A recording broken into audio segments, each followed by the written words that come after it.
Hello, friends. This is Dave Hurwitz, executive editor at ClassicsToday.com, here with Dave's Faves. And today we're talking about Aida with Leontyne Price. Oh, yeah, boy, is this an Aida to end all Aidas. You've got Leontyne Price as the woman herself, Aida, and as Amneris, Rita Gorr. Rita Gorr was a wonderful singer. Really fine singer. She sang that terrific Delilah and Samson and Delilah, the Petra Samson and Delilah with John Vickers, which is still the best Samson and Delilah. And here she is again with John Vickers, fresh from Samson and Delilah. Well, she's not very lucky, Rita Gorr, whenever she's singing with John Vickers, because in Samson and Delilah, he gets killed. And in Aida, he gets killed.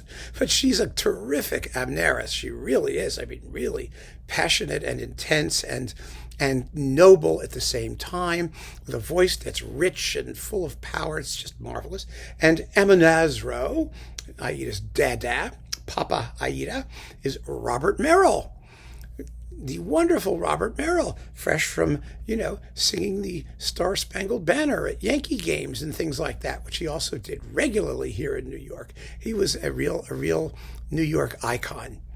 He really was, as well as a great opera singer, a wonderful opera singer.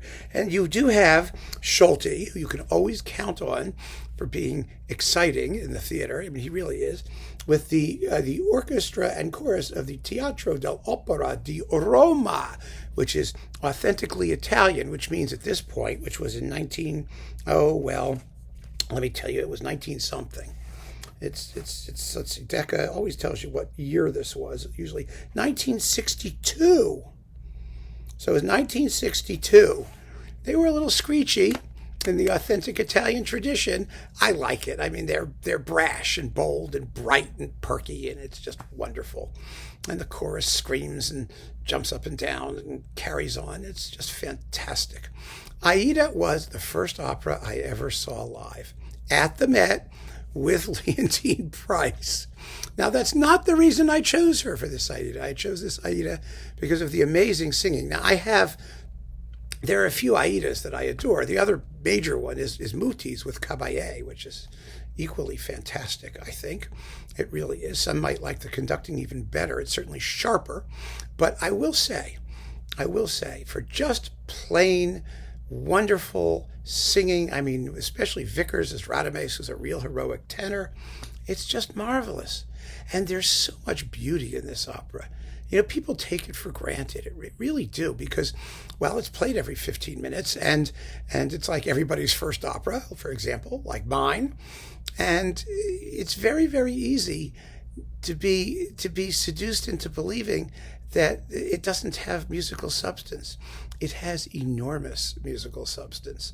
It is a thrillingly thought out, brilliantly planned, theatrically effective, but above all, musically substantial composition. It was going to be Verdi's last opera. Let's not forget. I mean, he was going to retire after Aida. It was his swan song, but turned out not to be. There was still Otello and Falstaff afterwards, but basically it was his third to last opera, and he was a composer of enormous experience, and at that point, finesse.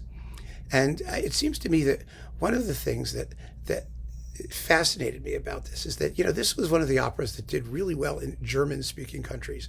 Mahler was a big Aida guy, and Bruno Walter made his premiere in Vienna under Mahler with Aida. It was one of his signature pieces.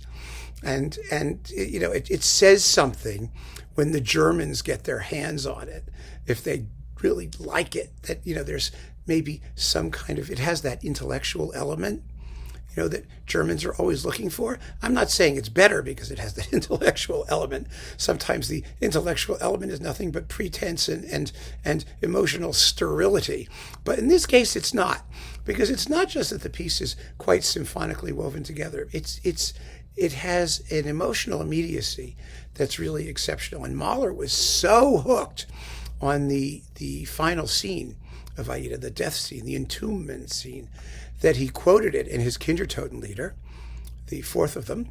The second of them, ya da da da, ya da da da da da, da. That comes straight out of Aida. And indeed, there's a whole section of his Fourth Symphony, which is based on that entire passage, the funereal march before that phrase, the subsequent phrase. The music, of course, except for the actual quotation, is different. It's Mahler.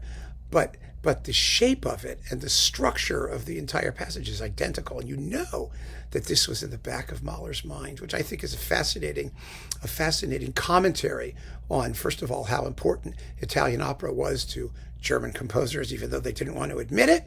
And second of all, just how powerful this music is, how it gets into your subconscious. So I adore this performance. This is glorious. It sounds fabulous. There's nothing more we need to say about it. You should listen to it. Keep on listening, friends. Thanks so much for joining me. Take care.